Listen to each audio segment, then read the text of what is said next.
What's up, gamers? It's your boy, Launchpad 1412. Excited to be back with another video. We got some CUT26 gameplay, and man, this guy, he's got the goods. He's got the he's got the goods, to say the least, man. But like I always say, like, hold on a second. It's your boy. This is with Ricky Williams, man. What else can he do? Looking good, Billy Ray. This Ricky Williams, man. Oh my goodness, man. Chef's kiss to this card. Pulled this card. B&D. I think I pulled him out of a $5 pack, I believe. And then the very next pack, it was like a one coin pack. I picked up. I picked up. I got Hopkins in the next pack. Icy Hopkins, man, that video. I got the video on in my journey. I think it's like episode 3. That was look at this play here, man. Wow, what a play. I think that's Carson Beck too. Breaks the tackle and then scores. I was like, wow. But look at this. It's your boy. Looking good, Billy Ray. Take that one all the way. This game was wild. I'm going to tell you guys for a start. This is a wild one here, man. All kinds of nuttiness happens in this game. Here's the thing about this college football game. To my dismay, but at the same time, I got to give it some credit for this. Literally anything that can happen in a football game can happen in this game. And I mean literally anything. I mean, it don't. No matter what you can think of, and you can't say the same for Madden. Like in Madden, you can't run back punts. That's just not gonna happen. As our opponent gets to the one. There's certain things you just can't do in Madden. But in college football, you literally anything can happen in these games.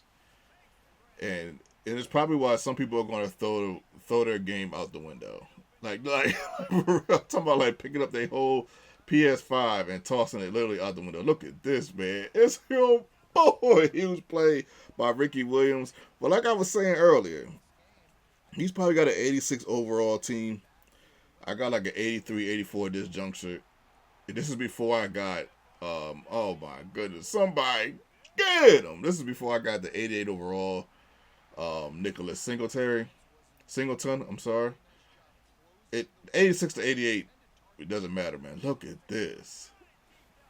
Beautiful. Sneaky nice. We hit the touchdown right there. Oh, my goodness. Man, this was a one that I've had in the factory for about a week now. I had to show you guys this one. I couldn't let you guys leave without this one. You had to get this one as the opponent goes deep. Bottom of the second quarter. But yeah, that 86 to 84 overall, it's not really that big of a deal. The thing that you really got to look for is how players move. Now, you can have specific players that stand out, though. Now, that can happen. Like, you can have a specific corner, a specific linebacker. The thing about having a specific corner is we get the interception before the half is over with. But having a corner is like, you can throw away from that corner. You really, really can. And you can do it precisely, too. So, that might not be too big of a deal. Now, if you got somebody that's like a really good safety or a linebacker, and the person that is using them can use them very well, to get another deep play right there. My goodness, right over the middle. We get body slam like a WWE. We take a field goal before half to put us up 10.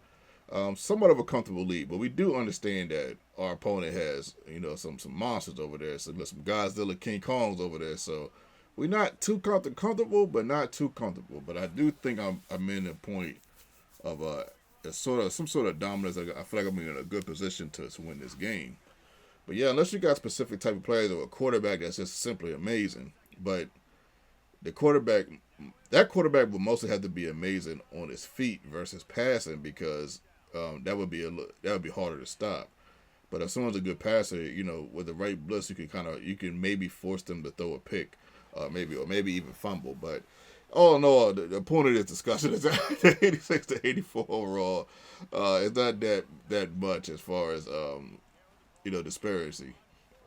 But at any rate, 31 to 21, we end up getting an interception not too long ago. We get a huge play. This tight end has worked out I would say just about perfectly. A little bit better than our last tight end, even though our last 81 overall tight end was a beast. But this guy, he's a little better, of course. He's a little better, but he's nice, and that's all you can ask for is Deshaun Jackson gets Deshaun Jackson is like one of the weirdest players I have on this team. And there goes that second backup tight end right there. He scores again. Like he's always scoring around here. Around this area, man. A lot of scores, and that's what I'm saying, man. He was an absolute monster, low key. But Deshaun Jackson, he catches like the toughest passes, sometimes over two people. But a simple pass, for some reason, he'll drop it. It's the weirdest thing. I didn't like, how does he dropping this? I'm talking about deep passes too, where he'll have a step on somebody, and he'll drop it. I mean, but we also got to keep in mind, these are 86, 85 overall cards. These cards are, not great cards. We get another interception right there, and our opponent quits out after this interception. But yeah, I had to show y'all this one, man. Too many big plays to not show y'all. This game. I almost scrapped. Some games I got to scrap because I'll have too many games. But this one I had to show you guys. Some games are not that exciting. Sometimes the score is like 13-10, but it wasn't like a good game. Because sometimes you could have a 13-10 shootout. I know that sounds kind of wild, but what I mean by that is that you guys can be getting down the field, but you guys can make each other first force turnovers down the field, and that's how come the score ends up 10-13 and not 33-30. But shout out to our opponent. Much love, much respect, man. I'm having a lot of fun posting these videos. You guys been like averaging like 5 likes a video. I appreciate it. If we can step it up to 10, that'd be absolutely amazing. This is your boy, Launchpad 1412, and I'm out.